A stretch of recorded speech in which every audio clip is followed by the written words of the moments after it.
नमस्कार फ्रेंड्स।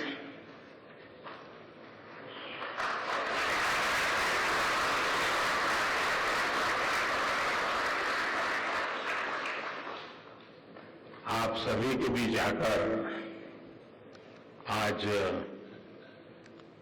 एक अलग ही खुशी महसूस कर रहा हूं। शायद ऐसी खुशी बहुत रेयर ओकेजन होते हैं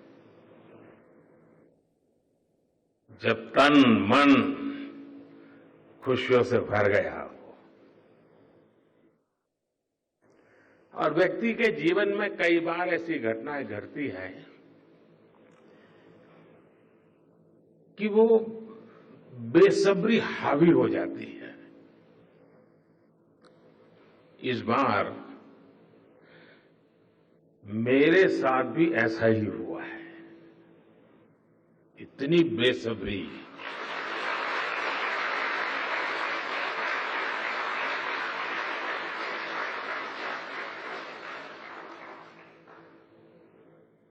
मैं साउथ अफ्रीका में था, फिर ग्रीस का कार्यक्रम था तो वहां चला गया, लेकिन मेरा मन पूरी तरह आपके साथ ही लगा हुआ था।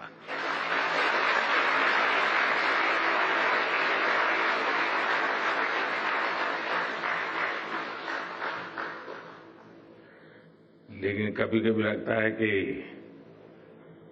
मैं आप लोगों के साथ अन्याय कर देता हूं।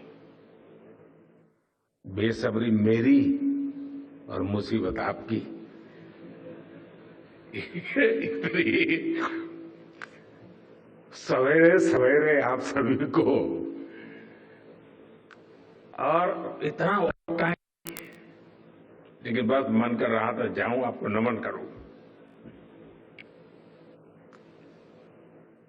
आपको दिक्कत नहीं होगी, लेकिन मैं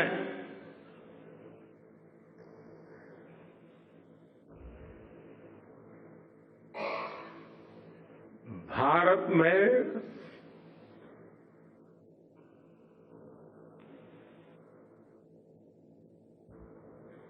आते ही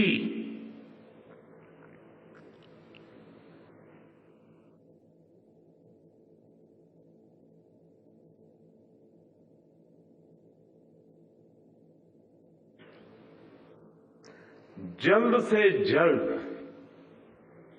आपके दर्शन करना चाहता था।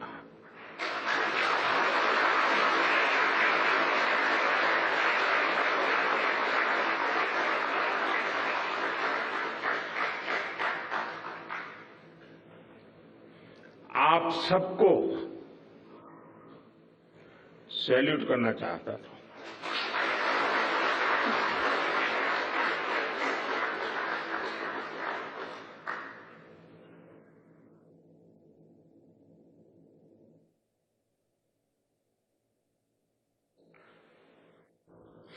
सैल्यूट आपके परिश्रम को, सैल्यूट आपके धैर्य को, सैल्यूट आपकी लगन को, सैल्यूट आपकी जीवटता को, सैल्यूट आपके जज्बे को। आप देश को जिस ऊंचाई पर लेकर गए हैं, ये कोई साधारण सफलता नहीं है। ये अनंत अंतरिक्ष में भारत के वैज्ञानिक सामर्थ्य का शंखनाद है।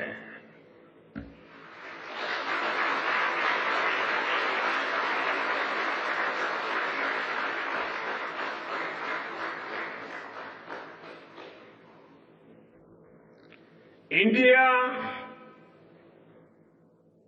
India is on the moon.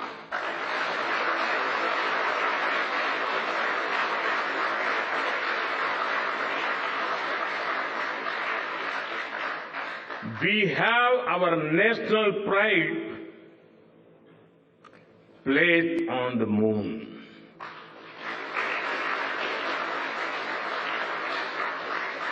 हम वहां पहुंचे जहां कोई नहीं पहुंचा था। हमने वो किया जो पहले कभी किसी ने नहीं किया था। ये आज का भारत है, निर्भीक भारत, जुझारू भारत।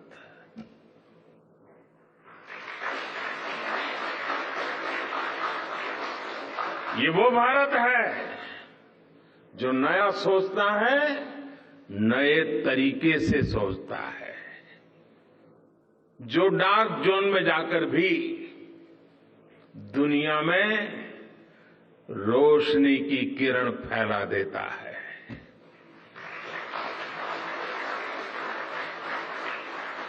21वीं सदी में यही भारत दुनिया की बड़ी बड़ी समस्याओं का समाधान करेगा। मेरी आंखों के सामने 23 अगस्त का वो दिन, वो एक एक सेकंड बार बार घूम रहा है। जब टचडाउन कंफर्म हुआ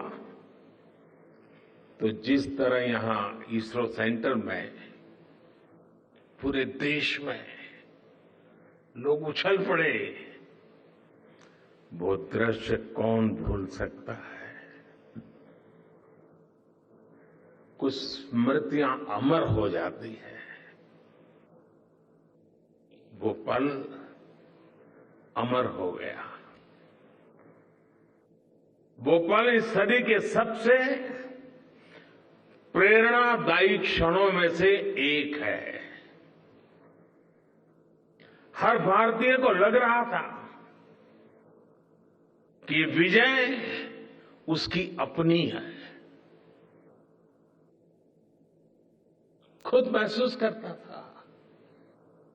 हर भारतीय को लग रहा था कि जैसे वो खुद एक बड़े एग्जाम में पास हो गया है। आज भी बधाइयां दी जा रही हैं,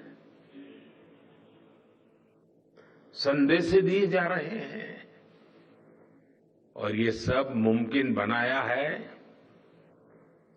आप सबने, आपने।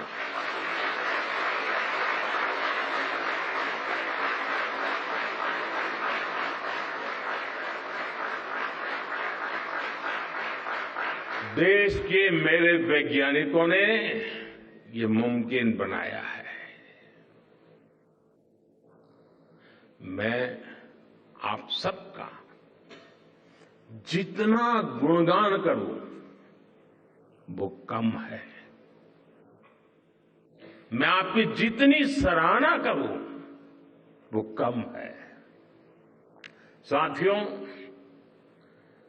मैंने वो फोटो देखी जिसमें हमारे मून लैंडर ने अंगद की तरह चंद्रमा पर मजबूती से अपना पैर जमाया हुआ है।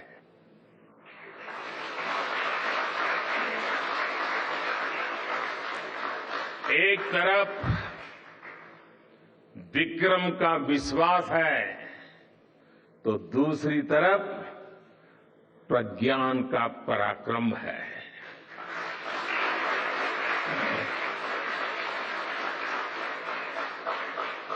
हमारा प्रज्ञान लगातार चंद्रमा पर अपने पद चिन्ह छोड़ रहा है। अलग अलग कैमरों से ली गई जो तस्वीरें अभी रिलीज हुई और मुझे देखने का सौभाग्य मिला, वो अद्भुत है। मानव सभ्यता में पहली बार धरती के लाखों साल के इतिहास में पहली बार उस स्थान की तस्वीर मानव अपनी आंखों से देख रहा है और ये तस्वीर दुनिया को दिखाने का काम भारत ने किया है।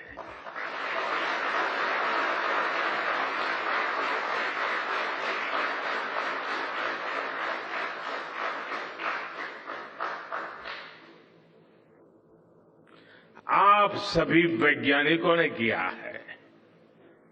आज पूरी दुनिया भारत की साइंटिफिक स्पिरिट का,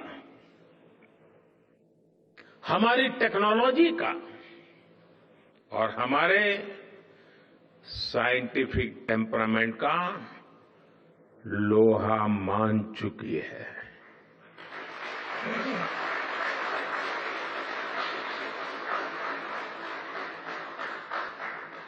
चंद्रयान महाअभियान सिर्फ भारत की नहीं बल्कि पूरी मानवता की सफलता है।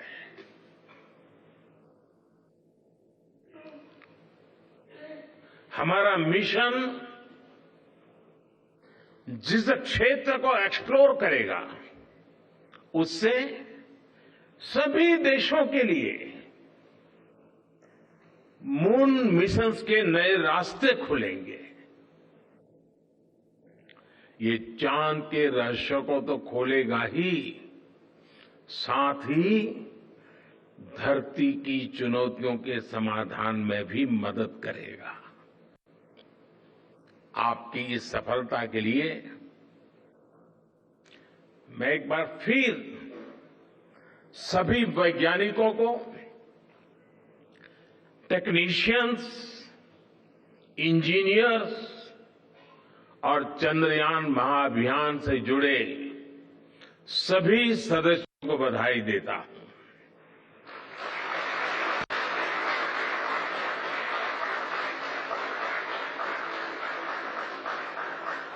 मेरे परिवारजनों, आप जानते हैं कि स्पेस मिशंस के टच डाउन पॉइंट को एक नाम दिए जाने की वैज्ञानिक परंपरा है। चंद्रमा के जिस हिस्से पर हमारा चंद्रयान उतरा है, भारत ने उस स्थान के भी नामकरण का फैसला लिया है।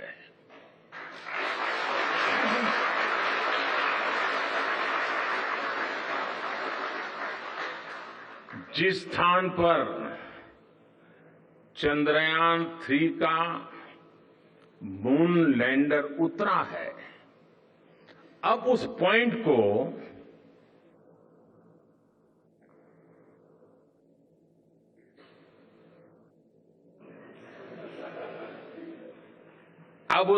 को शिव शक्ति के नाम से जाना जाएगा।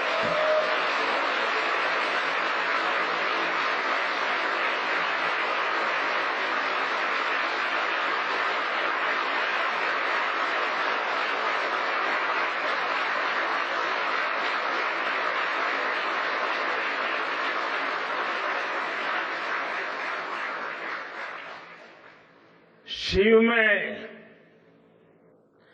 मानवता के कल्याण का संकल्प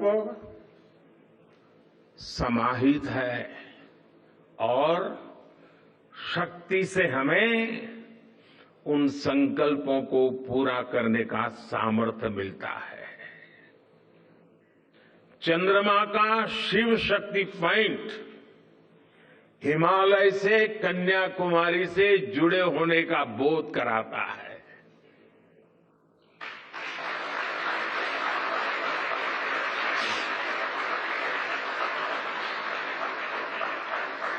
हमारे ऋषियों ने कहा है, येन कर्माण्य पशो मनीषिणो यज्ञे कुण्वन्ति वित्तेषु धीरः यत्पूर्वा यक्ष्मन्तः प्रजानां तन्मे मनः शिव संकल्पमस्तु।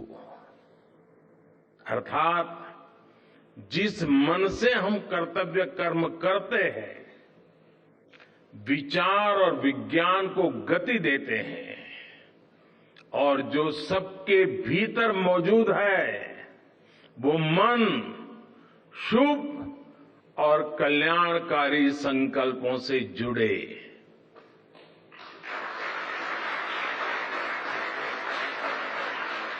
मन के इन शुभ संकल्पों को पूरा करने के लिए शक्ति का आशीर्वाद अनिवार्य है,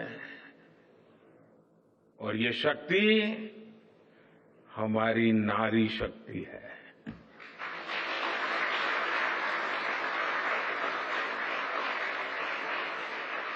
हमारी माताएं बहनें हैं। हमारे यहां कहा गया है, सृष्टि स्थिति विनाशाना शक्ति भूते सनातनी। अर्थात निर्माण से प्रलय तक पूरी सृष्टि का आधार नारी शक्ति ही है।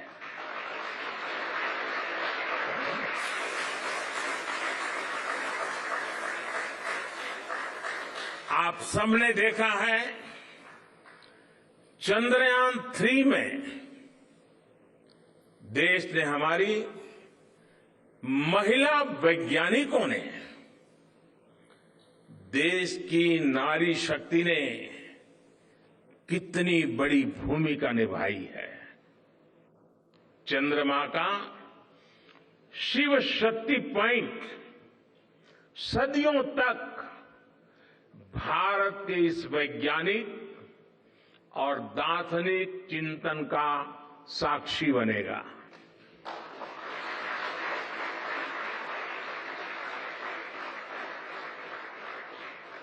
ये शिव शक्ति पॉइंट आने वाली पीढ़ियों को प्रेरणा देगा कि हमें विज्ञान का उपयोग मानवता के कल्याण के लिए ही करना है।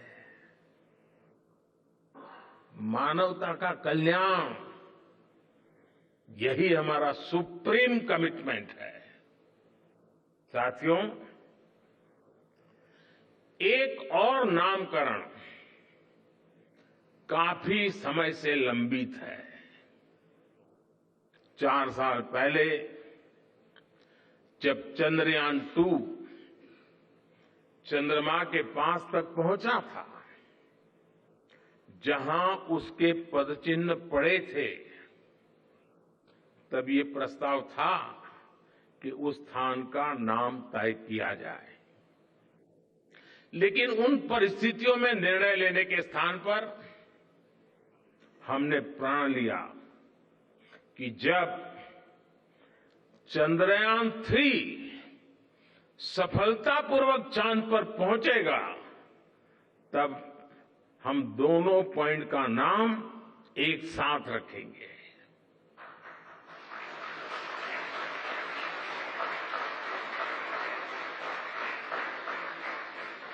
और आज मुझे लगता है कि जब हर घर तिरंगा है, जब हर मन तिरंगा है और चांद पर भी तिरंगा है, तो तिरंगा के सिवाय चंद्रयान 2 से जुड़े उस स्थान को और क्या नाम दिया जा सकता है।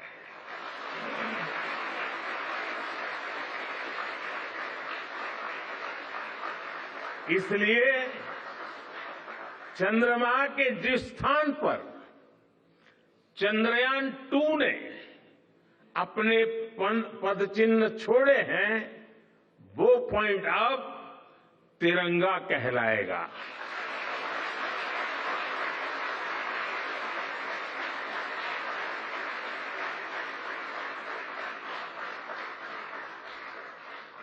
ये तिरंगा पॉइंट भारत के हर प्रयास की प्रेरणा बनेगा। ये तिरंगा पॉइंट हमें सीख देगा कि कोई भी विफलता आखिरी नहीं होती।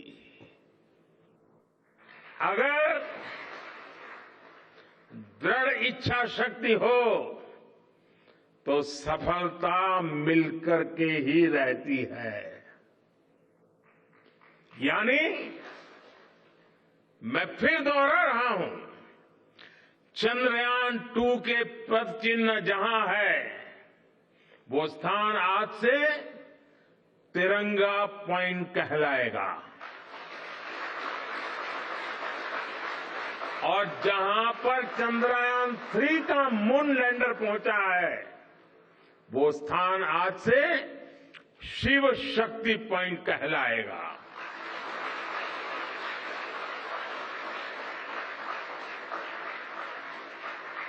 साथियों,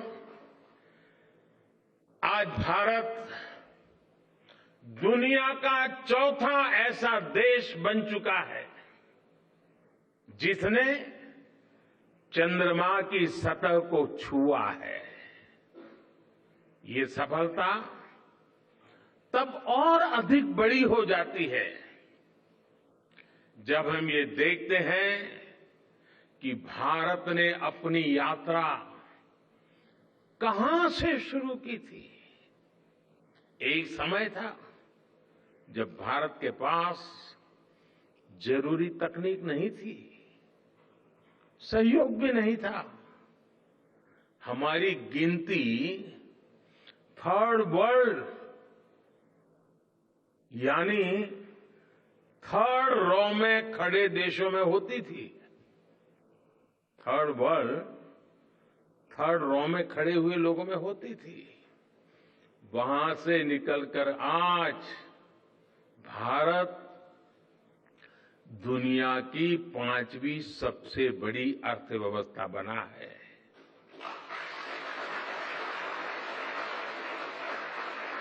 आज ट्रेड से लेकर टेक्नोलॉजी तक भारत की गिनती पहली पंक्ति यानी फर्स्ट रॉ में खड़े देशों में हो रही है।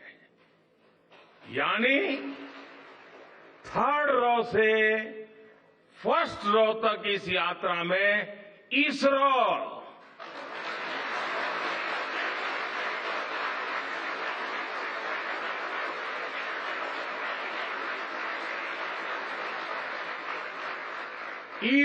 जैसी संस्थानों की बहुत बड़ी भूमिका रही है।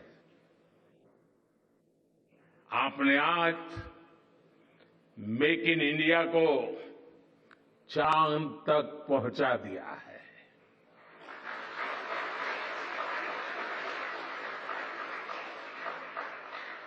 मेरे परिवारजनों, मैं आज आपके बीच आकर विशेष तौर पर देशवासियों को आपकी मेहनत के बारे में बताना चाहता हूं। जो मैं बातें बता रहा हूं आपके लिए नई नहीं है, लेकिन आपने जो किया है, जो साधना की है, वो देशवासियों को भी पता होना चाहिए।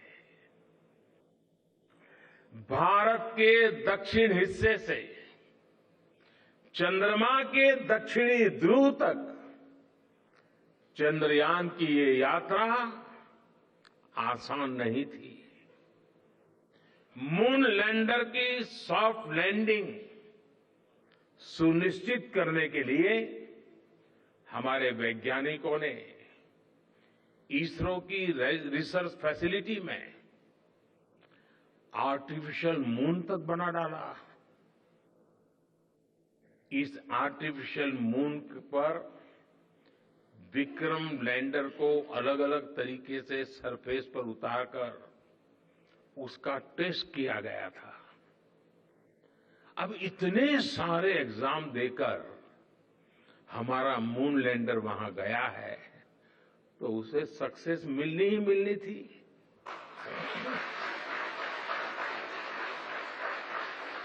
साथियों, आज जब मैं देखता हूं कि भारत की युवा पीढ़ी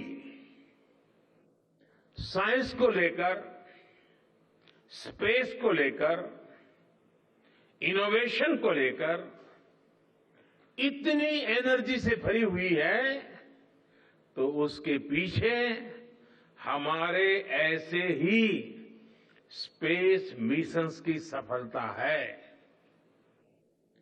मंगलयान की सफलता ने, चंद्रयान की सफलता ने, गगनयान की तैयारी ने देश की युवा पीढ़ी को एक नया मिजाज दे दिया है। आज भारत के छोटे छोटे बच्चों की जुबान पर चंद्रयान का नाम है। आज भारत का हर बच्चा आप वैज्ञानिकों में अपना भविष्य देख रहा है। इसलिए आपकी उपलब्धि सिर्फ ये नहीं है कि आपने चांद पर तिरंगा लहराया, लेकिन आपने एक और बड़ी उपलब्धि हासिल की है, और वो उपलब्धि है भारत की पूरी पीढ़ी को जागृत करने की, उसे नई ऊर्जा देने की।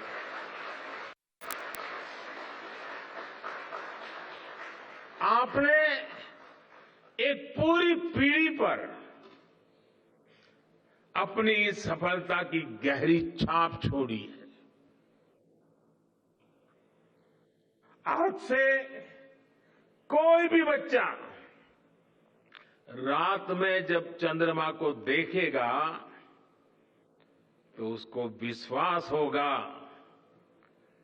कि जिस हौसले से मेरा देश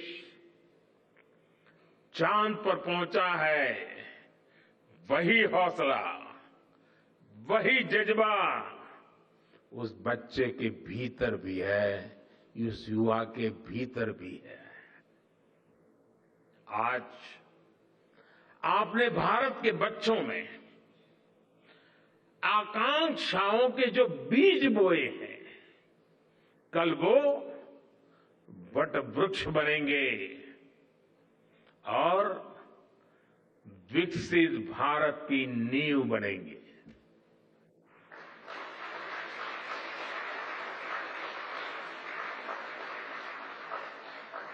हमारी युवा पीढ़ी को निरंतर प्रेरणा मिलती रहे, इसके लिए एक और निर्णय लिया गया है। 23 अगस्त को जब भारत ने चंद्रमा पर तिरंगा फहराया, उस दिन को अब हिंदुस्तान नेशनल स्पेस डे के रूप में मनाया जाएगा।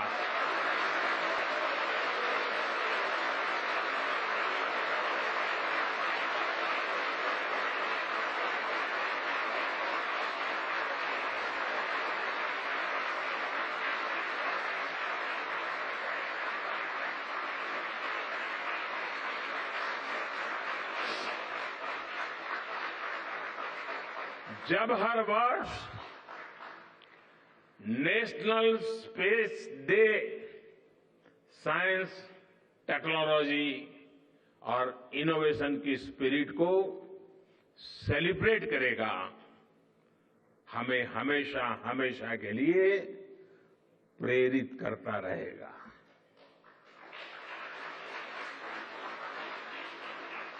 मेरे परिवारजनों, आप भी जानते हैं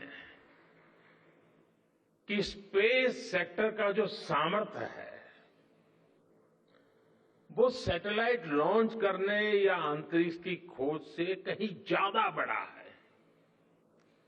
स्पेस सेक्टर की एक बहुत बड़ी ताकत है जो मैं देखता हूं वो है ईज ऑफ लिविंग और ईज ऑफ गवर्नेंस। आज देश में स्पेस एप्लीकेशंस को गवर्नेंस के हर पहलू से जोड़ने की दिशा में बहुत बड़ा काम हुआ है। आप लोगों ने जब मुझे प्रधानमंत्री के रूप में काम का दायित्व दिया तो प्रधानमंत्री बनने के बाद मैंने भारत सरकार के जॉइंट सेक्रेटरी लेवल के ऑफिसर्स की स्पेस साइंटिस्ट के साथ एक वर्कशॉप करवाई थी और इसका मकसद ये था कि गवर्नेंस में, शासन व्यवस्था में ट्रांसपेरेंसी लाने में स्पेस सेक्टर की ताकत का ज्यादा से ज्यादा इस्तेमाल कैसे करें। तब किरण जी शायद हम लोगों के साथ काम करते थे। इसी का नतीजा था जब देश ने स्वच्छ भारत अभियान शुरू किया, शौचालयों का निर्माण शुरू किया, करोड़ों घरों को बनाने का अभियान चलाया, तो इन सब के मॉनिटरिंग के लिए, उसकी प्रगति के लिए स्पेस साइंस ने बहुत मदद की। आज देश में दूर दराज के इलाके में एजुकेशन, कम्युनिकेशन और हेल्थ सर्विसेज पहुंचाने में स्पेस सेक्टर की बहुत बड़ी भूमिका है। इन दिनों आजादी के अमृत महोत्सव के निमित्त जो जिले जिले में अमृत सरोवर बन रहे हैं, उसका भी टैगिंग, उसकी भी मॉनिटरिंग स्पेस के द्वारा ही हो रही है। बिना स्पेस टेक्नोलॉजी के हम टेलीमेडिसिन और टेली एजुकेशन की कल्पना तक नहीं कर सकते। स्पेस साइंस ने देश के रिसोर्सेज के ऑप्टिमम यूटिलाइजेशन में भी बहुत मदद की है। हमारे देश के एग्रीकल्चर सेक्टर को ताकत देने में, मौसम का अनुमान लगाने में स्पेस सेक्टर जो मदद करता है वो देश का हर किसान जानता है। आज वो देख लेता है अपने मोबाइल पर अगले सप्ताह मौसम का क्या हाल है। देश के करोड़ों मछुआरों को आज नाविक सिस्टम से जो सटीक जानकारी मिल रही है वो भी आप ही की देन है। आज जब देश में बाढ़ आती है, कोई प्राकृतिक आपदा आती है, भूकंप आता है, तो हालात की गंभीरता का पता लगाने में आप सबसे पहले आगे आते हैं। जब साइक्लोन आता है तो हमारी सैटेलाइट्स उसका सारा रूट बताती है, सारी टाइमिंग बताती है और लोगों की जान भी बचती है, संपत्ति भी बचती है। और सिर्फ साइक्लोन के कारण जो संपत्ति बचती है ना, उसका अगर जोड़ लगा दे तो आज स्पेस का जो खर्चा है उससे वो ज्यादा हो जाता था।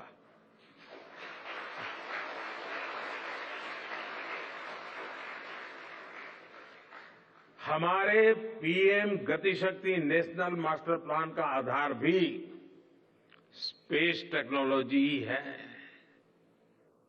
और आज दुनिया भारत के इस गतिशक्ति प्लेटफॉर्म का अध्ययन कर रही है कि प्लानिंग और मैनेजमेंट में ये प्लेटफॉर्म कितना उपयोगी हो सकता है। इससे प्रोजेक्ट्स की प्लानिंग, एजुकेशन और मॉनिटरिंग में काफी मदद मिल रही है। समय के साथ बढ़ता हुआ स्पेस एप्लीकेशन का ये दायरा हमारे युवाओं के लिए अपॉर्चुनिटीज भी बढ़ा रहा है, अवसर बढ़ा रहा है। और इसलिए आज मैं एक सुझाव भी देना चाहता हूं और मैं चाहूंगा कि आपके यहां से जो रिटायर्ड लोग हैं वे इसमें काफी मदद कर सकते हैं। अब ये मत बोलिएगा कि इतनी सुबह सुबह मोदी जी यहां आए और कुछ काम भी दे करके जा रहे हैं। साथियों, मैं चाहूंगा कि इसरो, केंद्र सरकार के विभिन्न मंत्रालय और राज्य सरकारें मिलकर गवर्नेंस में स्पेस टेक्नोलॉजी पर एक नेशनल हैकाथॉन का आयोजन करें। इस हैकाथॉन में ज्यादा से ज्यादा युवा, ज्यादा से ज्यादा यूनिवर्सिटी, ज्यादा से ज्यादा नौजवान वो शामिल हो, जुड़े। मुझे विश्वास है ये नेशनल हैकाथॉन हमारी गवर्नेंस को और प्रभावी बनाएगा, देशवासियों को मॉडर्न सॉल्यूशंस देगा। और साथियों, आपके अलावा मैं अपनी युवा पीढ़ी को एक और टास्क अलग से देना चाहता हूं। और होमवर्क के दिए बिना बच्चों को काम करने का मजा नहीं आता है। आप सब जानते हैं कि भारत वो देश है जिसने हजारों वर्ष पूर्व ही धरती के बाहर अनंत अंतरिक्ष में देखना शुरू कर दिया था। हमारे यहां सदियों पहले अनुसंधान परंपरा के आर्यभट्ट, ब्रह्मगुप्त, वराहमिहिर और भास्कराचार्य जैसे ऋषि मनीषी हुए थे। जब धरती के आकार को लेकर भ्रम था, तब आर्यभट्ट ने अपने महान ग्रंथ आर्यभट्टीय में धरती के गोलाकार होने के बारे में विस्तार से लिखा था। उन्होंने एक्सिस पर पृथ्वी की रोटेशन और उसकी परिधि की गणना भी लिख दी थी। इसी तरह सूर्य सिद्धांत जैसे ग्रंथों में भी कहा गया है, सर्वत्रैव महिगोले, सर्वत्रैव महिगोले स्वस्थानम उपरि स्थितम मन्यन्ते खेयतो गोलस तस्य क्व ऊर्ध्वं क्व वादः। अर्थात पृथ्वी पर कुछ लोग अपनी जगह को सबसे ऊपर मानते हैं, लेकिन ये गोलाकार पृथ्वी तो आकाश में स्थित है, उसमें ऊपर और नीचे क्या हो सकता है, ये उस समय लिखा गया था। ये तो मैंने सिर्फ एक श्लोक बताया है। ऐसी अनगिनत रचनाएं हमारे पूर्वजों ने लिखी हुई है। सूर्य, चंद्रमा और पृथ्वी के एक दूसरे के बीच में आने से ग्रहण की जानकारी हमारे कितने ही ग्रंथों में लिखी हुई पाई जाती है। पृथ्वी के अलावा अन्य ग्रहों के आकार की गणनाएं, उनके मूवमेंट से जुड़ी जानकारी भी हमारे प्राचीन ग्रंथों में मिलती है। हमने ग्रहों और उपग्रहों की गति को लेकर इतना सूक्ष्म गणनाएं करने की वो काबिलियत हासिल की थी कि हमारे यहां सैकड़ों वर्ष आगे के पंचांग यानी कैलेंडर्स बनाए जाते थे। इसलिए मैं इससे जुड़ा एक टास्क अपनी नई पीढ़ी को देना चाहता हूं, स्कूल कॉलेज के बच्चों को देना चाहता हूं। मैं चाहता हूं कि भारत के शास्त्रों में जो खगोलीय सूत्र है, उन्हें साइंटिफिकली प्रूव करने के लिए नए सिरे से उनके अध्ययन के लिए नई पीढ़ी आगे आए। ये हमारी विरासत के लिए भी जरूरी है और विज्ञान के लिए भी जरूरी है। आज जो स्कूल के, कॉलेज के, यूनिवर्सिटी के स्टूडेंट्स हैं, रिसर्चर्स हैं, उन पर एक तरह से ये दोहरा दायित्व है। भारत के पास विज्ञान के ज्ञान का जो खजाना है वो गुलामी के लंबे कालखंड में दब गया है, छिप गया है। आजादी के इस अमृत काल में हमें इस खजाने को भी खंगालना है, उस पर रिसर्च करनी है और दुनिया को भी बताना है। दूसरा दायित्व ये कि हमारी युवा पीढ़ी को आज के आधुनिक विज्ञान, आधुनिक टेक्नोलॉजी को नए आयाम देने हैं। समंदर की गहराइयों से लेकर आसमान की ऊंचाई तक, आसमान की ऊंचाई से लेकर अंतरिक्ष की गहराई तक आपके लिए करने के लिए बहुत कुछ है। आप डीप अर्थ को भी देखिए और साथ ही डीप सी को भी एक्सप्लोर करिए। आप नेक्स्ट जनरेशन कंप्यूटर बनाइए और साथ ही जेनेटिक इंजीनियरिंग में भी अपना सिक्का जमाइए। भारत में आपके लिए नई संभावनाओं के द्वार लगातार खुल रहे हैं। 21वीं सदी के इस कालखंड में साइंस और टेक्नोलॉजी में बढ़त बना ले जाएगा वो देश सबसे आगे बढ़ जाएगा। साथियों, आज बड़े बड़े एक्सपर्ट्स कह रहे हैं कि अगले कुछ वर्षों में भारत की स्पेस इंडस्ट्री $8 बिलियन से बढ़कर $16 बिलियन की हो जाएगी। सरकार भी इस बात की गंभीरता को समझते हुए स्पेस सेक्टर में लगातार रिफॉर्म कर रही है। हमारे युवा भी कमर कसकर तैयार है। आपको जानकर सुखद आश्चर्य होगा कि पिछले 4 साल में स्पेस सेक्टर में काम करने वाले स्टार्टअप्स की संख्या 4 से बढ़कर करीब करीब 150 हो गई है। हम कल्पना कर सकते हैं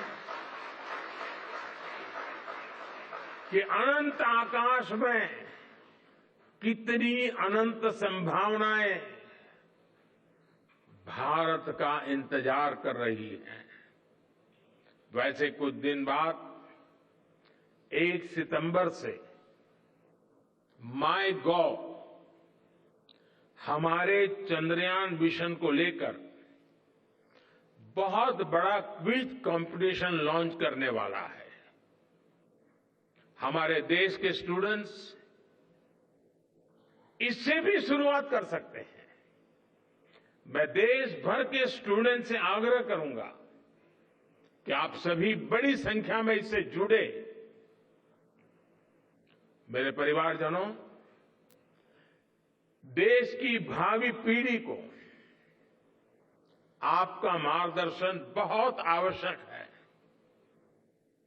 आप जो इतने सारे इंपॉर्टेंट मिशंस पर काम कर रहे हैं, वो आने वाली पीढ़ी ही आगे ले जाने वाली है। आप उन सभी के रोल मॉडल हैं। आपकी रिसर्च और आपकी वर्षों की तपस्या, मेहनत ने साबित किया है कि आप जो ठान लेते हैं वो आप करके दिखाते हैं। देश के लोगों का विश्वास आप पर है। और विश्वास कमाना छोटी बात नहीं होती है दोस्तों। आपने अपनी तपस्या से विश्वास कमाया है।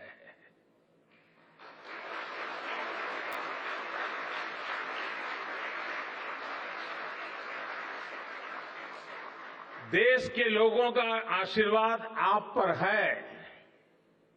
इसी आशीर्वाद की ताकत से, देश के प्रति इसी समर्पण भाव से भारत साइंस एंड टेक्नोलॉजी में ग्लोबल लीडर बनेगा। और मैं आपके बीच बड़े विश्वास के साथ बताता हूं, इनोवेशन की हमारी यही स्पिरिट ही 2047 में विकसित भारत के सपने को साकार करेगी। इसी विश्वास के साथ मैं फिर एक बार आप सबके दर्शन करके पावन हुआ हूं। देशवासी गौरव से भरे हुए हैं। सपने बहुत तेजी से संकल्प बन रहे हैं और आपका परिश्रम उन संकल्प को सिद्धि के तक ले जाने के लिए बहुत बड़ी प्रेरणा बन रहा है। आपको जितनी बधाई दूं कम है, जितना अभिनंदन करूं कम है। मेरी तरफ से करोड़ों करोड़ों देशवासियों की तरफ से, दुनिया भर की साइंटिफिक कम्युनिटी की तरफ से अनेक अनेक धन्यवाद, बहुत बहुत शुभकामनाएं। भारत माता की, भारत माता की, भारत माता की। धन्यवाद।